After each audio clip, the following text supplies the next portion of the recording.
Buenas tardes, mi nombre es Paula Cifuentes, estudiante del programa Políticas y Programas de Atención Integral a la Primera Infancia de la UNAD sede Sogamoso. Les doy la bienvenida a este programa informativo sobre políticas y programas internacionales en primera infancia.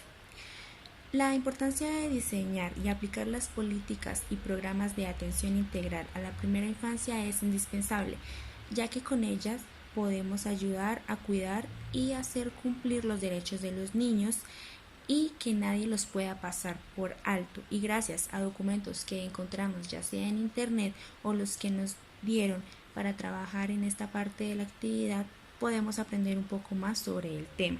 A continuación veremos los panoramas en diferentes puntos de vista. En el panorama internacional se dice que en la Convención sobre los Derechos del Niño de 1989 obliga a los Estados miembros a garantizar la máxima medida posible la supervivencia y el desarrollo del niño. En la Declaración Mundial sobre Educación para Todos, EPT, de 1990, en la que se reconoce que el aprendizaje comienza con el nacimiento y que por tanto los Estados miembros deben velar por la atención y educación de la primera infancia, AEPI. En el marco de acción de Dakar en el 2000, en el que se insta a extender y mejorar la protección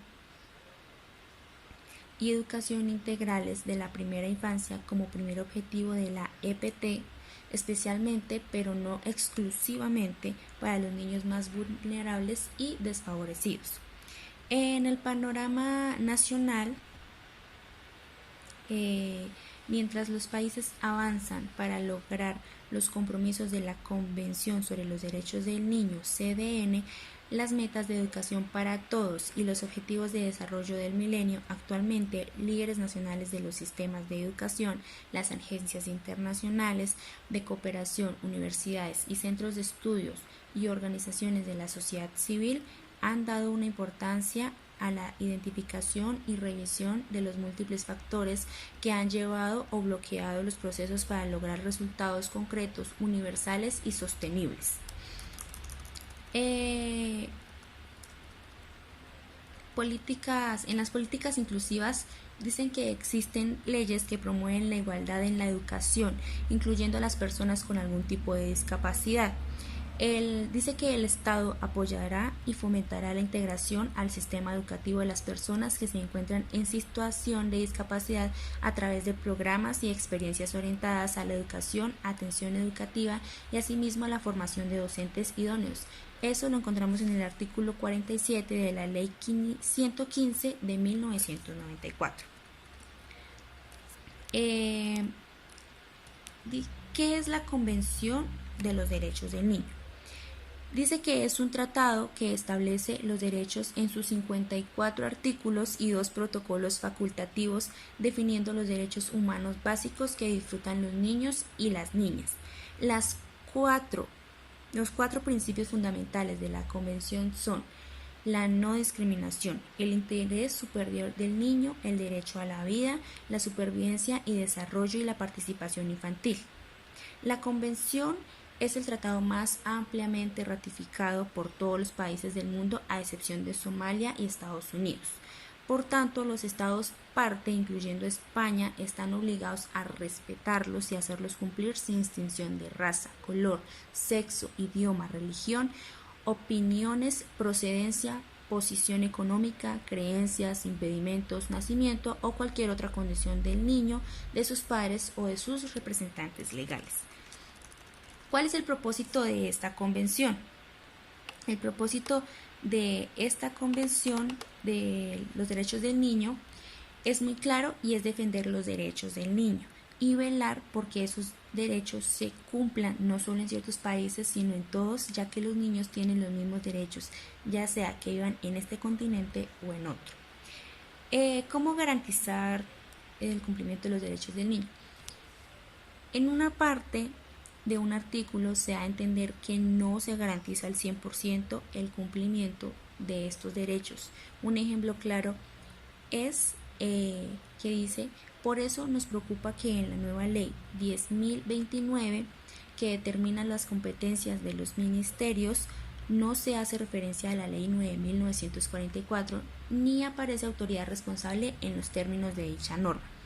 Dice que no aparece una autoridad responsable la cual garantice ese cumplimiento, pero el garantizar ese cumplimiento es de parte y parte, y eso se inicia desde casa, ya que muchas veces desde las propias casas donde viven nuestros niños se les maltrata los derechos de los niños de alguna u otra forma.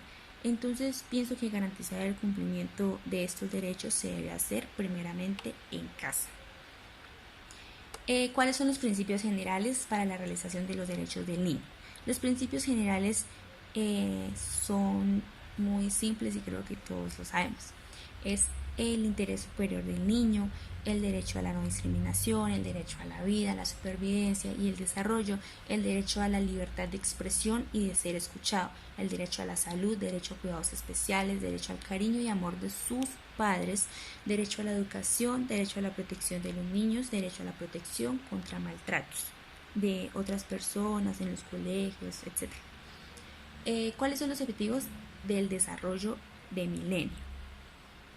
Dice que es erradicar la pobreza extrema y el hambre, lograr la enseñanza primera universal, promover la igualdad entre los géneros y la autonomía de la mujer, reducir la mortalidad infantil, mejorar la salud materna, combatir el SIDA y VIH, el paludismo y otras enfermedades, garantizar la sostenibilidad del medio ambiente y fomentar una asociación mundial para el desarrollo. ¿Qué son y cuáles son los beneficios de la atención y educación de la primera infancia para el desarrollo? La atención y educación de la primera infancia no solo contribuye a preparar a los niños desde la escuela primaria, se trata de un objetivo de desarrollo holístico de las necesidades sociales, emocionales, cognitivas y físicas del niño, con miras a crear los cimientos amplios y sólidos de su bienestar y de su aprendizaje a lo largo de la vida. La AEPI tiene el potencial de forjar a los ciudadanos abiertos, capaces y responsables del futuro. Los beneficios que tiene la atención y educación a la primera infancia es contribuir a una mayor eficacia de los sistemas tanto educativos como sanitarios y así proporcionar una mano de obra mejor formada y calificada. ¿Por qué es importante que se implementen las políticas y programas internacionales sobre la educación inicial y primera infancia? Es muy importante que se implementen estos programas en otros países, ya que no todos los países del mundo respetan la educación de la primera infancia ni los derechos de ellos, sino que al contrario, siempre están pensando en su propio beneficio más que el de los niños. ¿Cómo es la situación actual de la primera infancia en América Latina? Se evidencia en este punto más que en otros que la situación respecto a los derechos del niño no se representan hoy en día, no se respetan. Hoy en día hay más desnutrición, violencia, violaciones, maltrato físico y psicológico sin derecho a que tengan una vida sana, y todo esto es gracias a las nuevas políticas que se implementan en países, los cuales no les importa si mueren o no niños diariamente por la razón o la situación que sea. Yo escogí una noticia que me llama mucho la atención, que es la guerra que se ha estado últimamente en Siria. Investigué y dice sobre la mortalidad que hubo en el 2018 de niños.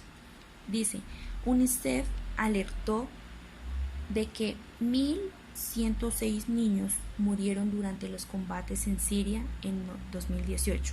El año más mortífero para los pequeños desde que se inició la guerra. La directora ejecutiva del Fondo de la ONU para la Infancia, Henrietta Fiore, declaró que esas son las cifras verificadas y las reales probablemente sean mucho más altas, y reclamó apoyos de cara a la conferencia de donantes en Bruselas.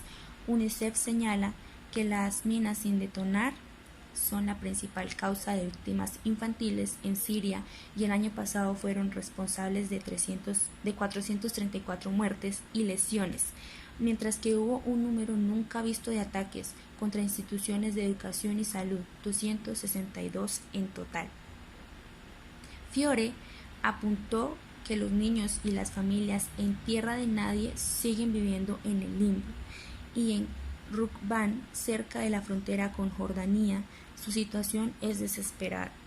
Con acceso limitado a alimentos, agua, vivienda, atención médica y educación. Asimismo, alertó sobre el empeoramiento de las condiciones en el campamento de Al-Hol al noroeste, que alberga a más de 65.000 personas, de las cuales unas 240 son niños no acompañados o separados de sus familias. Es muy triste ver eso, escuchar, observar cada día cómo nos llenan, cómo se llenan las redes sociales de estas noticias tan tristes. Ver que esos niños inocentes, que son inocentes y no tienen la culpa de la guerra que hoy están viviendo sus países, no saben por qué inició esto. Entonces, creo que cada persona en este mundo debe ponerse la mano en el corazón y pensar que esos niños pueden ser nuestros hijos, nuestros hermanos, nuestros sobrinos, etc. Y pensar que eso puede pasar acá mismo en nuestro país donde vivimos, y que Dios no lo quiera, no suceda cosas tan terribles de aquí a mañana y que no podamos hacer nada. Muchas gracias.